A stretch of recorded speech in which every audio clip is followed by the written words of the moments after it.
सासू माँ, सेवा के लिए अपनी बेटी को बुला लीजिए।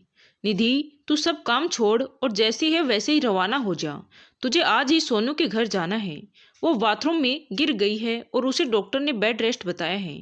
तू चली जाएगी तो उसका ध्यान रख लेगी। वो छोटे बच्चों के साथ कैसे सब मैनेज करेगी?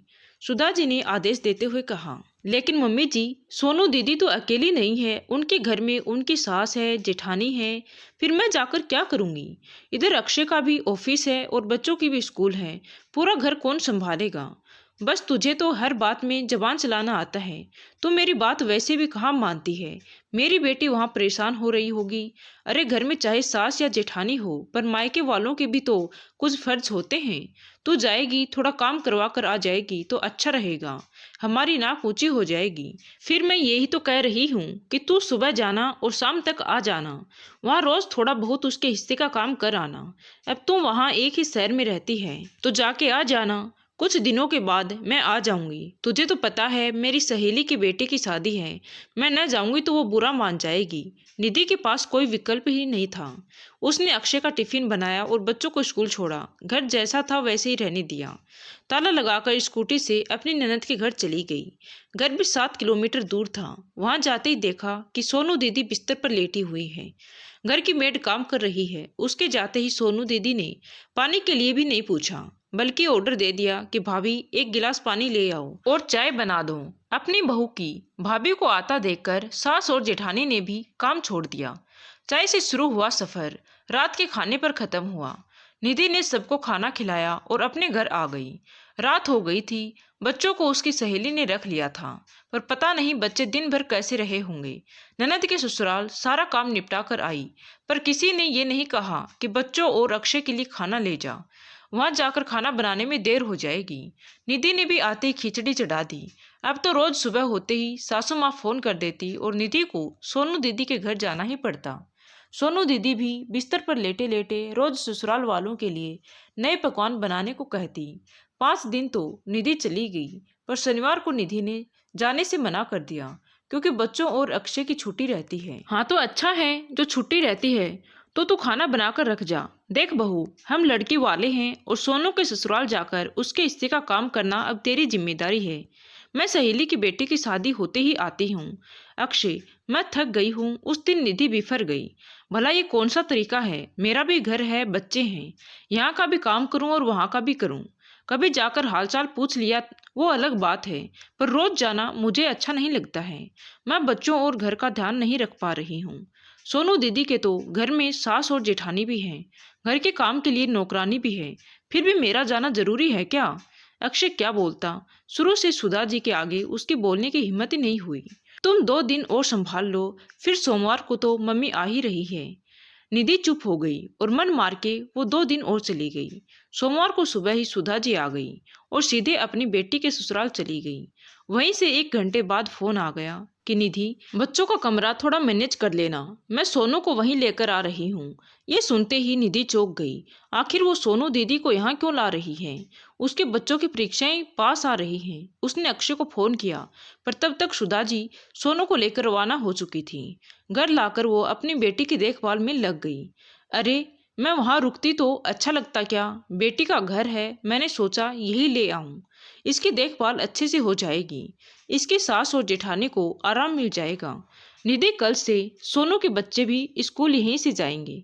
उनका टिफिन बनाना और उन्हें स्कूल लेने छोड़ने की जिम्मेदारी तेरी है। सुधा जी ने बिना कुछ कहे फरमान सुना दिया। निधि समझ गई, मम्मी जी वहां रुकती तो काम करना पड़ता। इधर मैं मुफ्त की नौकरानी मिली हुई हूं ना, जो सब काम कर दूंगी। अब निधि पर दोहरी जिम्मेदारी आ गई थी। सबका खाना बनाती, बच्चों का टिफिन, दूध, नाश्ता, स्कूल लेने छोड़ने जाना और भी काफी काम रहते थे। सुधा जी और सोनू दिन भर बातें करती रहती थी और रोज खाने की नई फरमाइशें करती थी। पर सुधा जी अपनी बेटी का बड़ा ख्याल रखती थी। उसको समय पर दवाई देना और चाय नाश्ता खाना खिलाने की जिम्मेदारी सुधा जी बखूबी संभालती थी। निधि थक कर चूर हो गई थी। उस पर रविवार को उसके सारे ससुराल वाले तबीयत पूछने आ जाते थे और खाना खाए बिना हिलते नहीं थे। किसी तरह से 1 महीना निकला और सोनू दीदी अपने घर चली गई और सुधा जी वापस गांव चली गई। कुछ महीनों बाद निधि का स्कूटी चलाते वक्त एक्सीडेंट हो गया। उसके पाँव में फ्रैक्चर हो गया। डॉक्टर ने उसे रेस्ट बता दिया। अब निधि के सामने परेशानी आ गई कि वो क्या करे। बच्चों की भी जिम्मेदारी थी और घर की भी जिम्मेदारी। सुधा जी अक्षय से सारी खैर खबर ले लेती थी, पर कभी भी उसने निधि की तबीयत नहीं पूछी। जब अक्षय ने आने को कहा तो उन्होंने मना कर दिया। मैं इतने दिन अपना घर छोड़कर वहाँ नहीं रह सकती। मम्मी, मैं सोच रहा हूँ कुछ दिनों के लिए सोनू दीदी को बुला लूँ, वो घर संभाल लेगी, निधि को आराम मिल जाएगा। अरे मेरी बेटी तेरी पत्नी की सेवा करने क्यों आएगी? उसके भी घर परिवार हैं। ऐसा कर, तू दिन भर के लिए कोई काम वाली रख ले। मम्मी, मेरी इतनी तनख्वाह नहीं है जो मैं दिन भर काम वाली रख सकूं। अक्षय ने कहा। अच्छा, तो तू बहू की माँ। अरे बहू की माँ कैसे आएगी? वो तो खुद बिस्तर पर ही रहती है। देख ले बेटा, तुझे जैसा करना है, मैं तो नहीं आ सकती हूँ। गांव में कथा चल रही है, मैं तो रोज सुने जाती हूँ। धर्म का काम छोड़कर नहीं आ सकती हूँ। सुधा जी ने ये कहकर फोन रख दिया।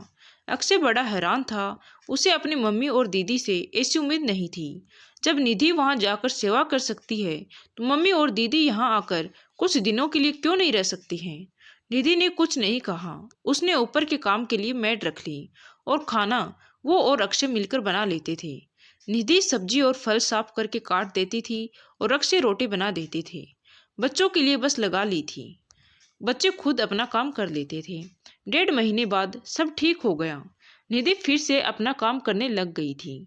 सुधा जी एक दिन मंदिर से लौट रही थी तो एक गाय ने उन्हें टक्कर मार दी, जिससे उनके हाथ में फ्रैक्चर हो गया और डॉक्टर ने उन्हें काम करने से मना कर दिया। सुधा जी ने निधि को फोन लगाया तो निधि ने फोन स्पीकर पर डाल दिया। बहू, तो अपना सामान बांध ले और गांव आ जा। मुझे डॉक्टर ने 2 महीने का आराम बताया है। परेशानियां हमारे घर से जाने का नाम ही नहीं ले रही हैं। पहले सोनू को घेरा, फिर अब तेरी सास पर आ गई है। ये सुनकर निधि का पारा चढ़ गया।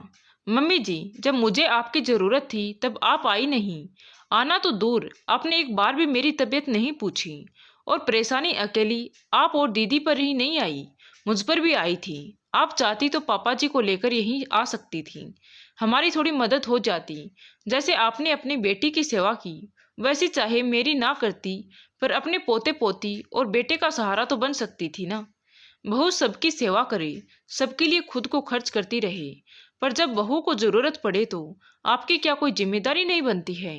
दीदी के घर में तो काफी लोग थे, आपने फिर भी मुझे वहां भेजा।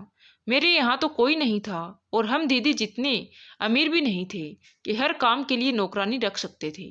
आपका दिल आपकी बेटी पर है और आपकी जिम्मेदारी भी अपनी बेटी के प्रति है। तो सासू माँ, आप सेवा के लिए भी अपनी बेटी को ही बुला लीजिए। देख ले अक्षय, तेरी पत्नी को जरा भी शर्म नहीं आ रही है। अपनी सास से कैसी बातें कर रही है। क्या बहू का फर्ज नहीं है वो अपनी सास की सेवा करे? मम्मी, निधि कुछ गलत नहीं कर रही है, वो गांव नहीं आएगी। मैं कल अकेला आ रहा हूँ, आप कहें तो सोनू दीदी को साथ ले आऊं। आप उन्हें फोन करके आने को कह दो। सुधा जी की बोलती बंद हो गई, वो कुछ कह न पाई।